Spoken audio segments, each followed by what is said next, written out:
Utilise les signes inférieur, supérieur ou égal pour comparer les fractions 21 sur 28 et 6 sur 9.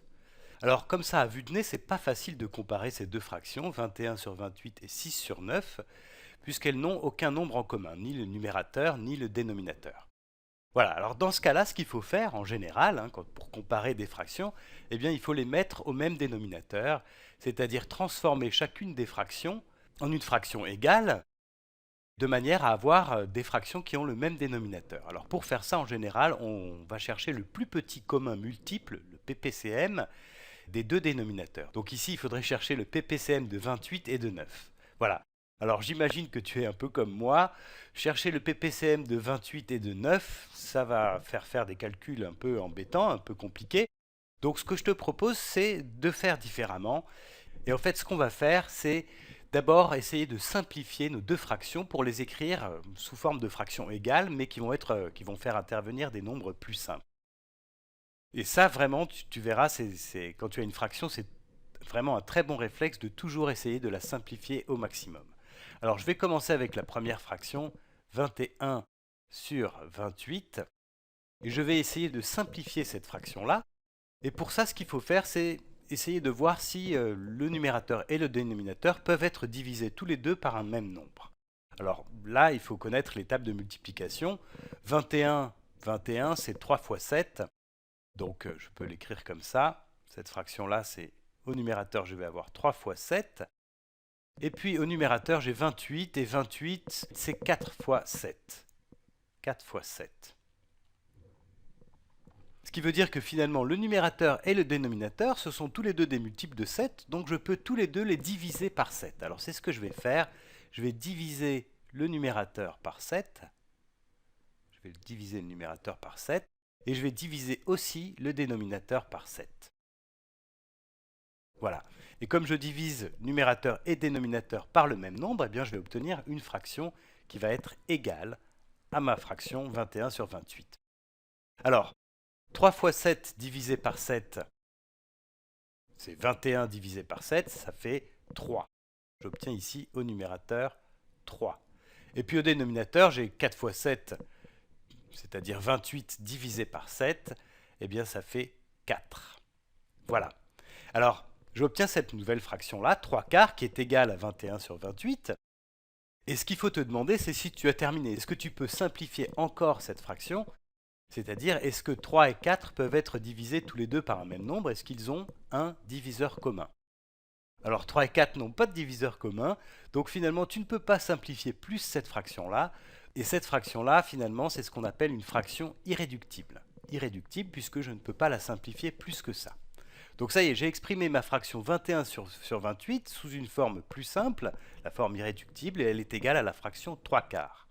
Maintenant, je vais faire le même travail avec la fraction 6 neuvième. 6 neuvième.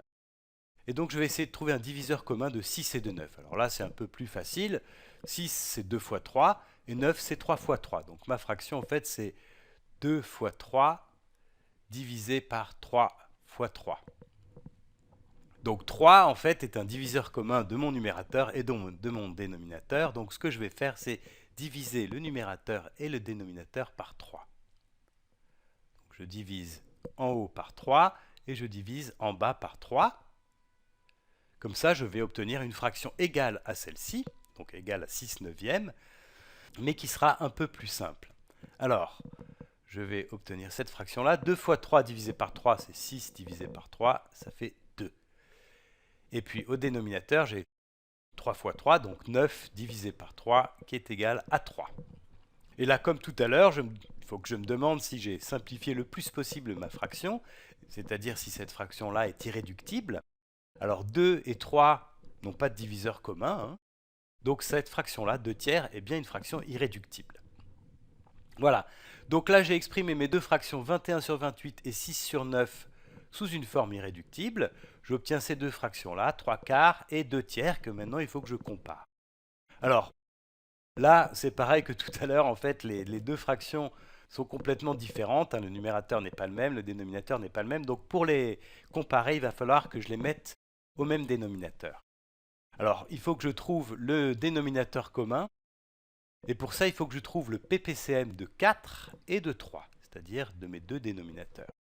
PPCM, le plus petit commun multiple de 4 et de 3. Alors pour faire ça, en fait, je vais passer par la décomposition en facteurs premiers. 4, je peux dire que c'est 2 fois 2. 2 fois 2. Et puis 3, eh bien, c'est un nombre premier. Donc 3, eh bien, je ne peux rien faire de plus. Alors le plus petit commun multiple de 4 et de 3, eh bien, ça va être le nombre qui va contenir tous les facteurs premiers de 4 et aussi ceux de 3. Donc je vais l'écrire comme ça. Je dois avoir les facteurs premiers de 4, c'est-à-dire 2 fois 2. Donc j'ai 2 fois 2. Et puis les facteurs premiers de 3, c'est-à-dire 3. Donc je vais multiplier aussi par 3. Donc le PPCM de 4 et 3, c'est 2 fois 2, c'est-à-dire 4 fois 3, eh bien c'est 12. Alors on peut aller un peu plus vite que ça, puisqu'effectivement, ici on a deux nombres 4 et 3 qui n'ont pas de diviseur commun. On dit qu'ils sont premiers entre eux. Et le PPCM de deux nombres qui n'ont pas de diviseur commun, eh bien c'est le produit de ces deux nombres. Donc effectivement, le PPCM de 4 et 3, eh bien c'est 4 fois 3, c'est-à-dire effectivement 12. Voilà, donc maintenant ce qu'il faut que je fasse, c'est que je prenne mes deux fractions 3 quarts et 2 tiers, et que je les exprime sous forme de fractions qui ont pour dénominateur 12. Alors je vais commencer avec 3 quarts. 3 quarts. Il faut que je l'écrive comme ça, comme quelque chose divisé par 12, une fraction qui a dénominateur égal à 12. Alors pour ça, on l'a déjà fait dans d'autres vidéos, ce que je vais faire, c'est regarder comment je suis passé de 4 à 12. Pour passer de 4 à 12, eh bien, 4 fois 3, ça fait 12, donc j'ai multiplié par 3. Alors si j'ai multiplié par 3 le dénominateur, il faut que je multiplie par 3 aussi le numérateur. Donc ce numérateur qui est ici, c'est 3 fois 3, c'est-à-dire 9. Voilà. Et donc là, j'obtiens une fraction égale à 3 quarts, mais qui a un dénominateur égal à 12. 3 quarts, c'est égal à 9 douzièmes. Alors maintenant, je vais m'occuper de cette fraction-là, 2 tiers, et je vais l'écrire aussi comme une fraction qui a pour dénominateur 12. Voilà. Alors là, il faut que je regarde comment je suis passé de 3 à 12. Alors pour passer de 3 à 12, il faut multiplier par 4. Donc 3 fois 4, ça fait bien 12. Et si j'ai multiplié par 4 au dénominateur, eh bien je vais multiplier par 4 le numérateur aussi. Donc 2 fois 4, ça fait 8. Donc cette fraction-là, 2 tiers, elle est égale à cette fraction-ci, 8 douzièmes. Et maintenant, je peux comparer les fractions 3 quarts et 2 tiers puisque je les ai exprimées toutes les deux sous la forme d'une fraction qui a pour dénominateur 12. Donc maintenant, ce que je dois faire, c'est comparer cette fraction-là, 9 douzièmes, et cette fraction-là, 8 douzièmes. Et là, c'est facile puisque le dénominateur est le même. Et donc, en fait, je vais simplement comparer les numérateurs. Et ce que je peux dire ici, c'est que 9, c'est plus grand que 8. Donc 9 douzièmes est plus grand que 8 douzièmes. Alors 9 douzièmes, c'est égal à 3 quarts. 3 quarts, c'est égal à 21 sur 28. De l'autre côté, 8 douzièmes, c'est égal à 2 tiers, et 2 tiers, c'est égal à 6 neuvièmes. Donc finalement, ce que je peux dire, c'est que 21 sur 28, qui est égal à 9 douzièmes, est supérieur à 8 douzièmes, qui est égal à 6 neuvièmes. Donc finalement, ça y est, on a terminé, on a comparé nos deux fractions. 21 sur 28 est plus grand que 6 sur 9. Alors ce qui serait intéressant, c'est que tu fasses de ton côté cette autre méthode dont je t'ai parlé au début, c'est-à-dire que tu prennes les deux fractions 21 sur 28 et 6 sur 9 sans les simplifier, sans les mettre sous forme irréductible, et que tu essaies de les comparer en les mettant au même dénominateur directement, c'est-à-dire en trouvant le PPCM de 28 et de 9. Normalement, tu vas te rendre compte en faisant ce travail que les calculs que tu dois faire sont beaucoup plus compliqués que ceux qu'on vient de faire ici. À bientôt!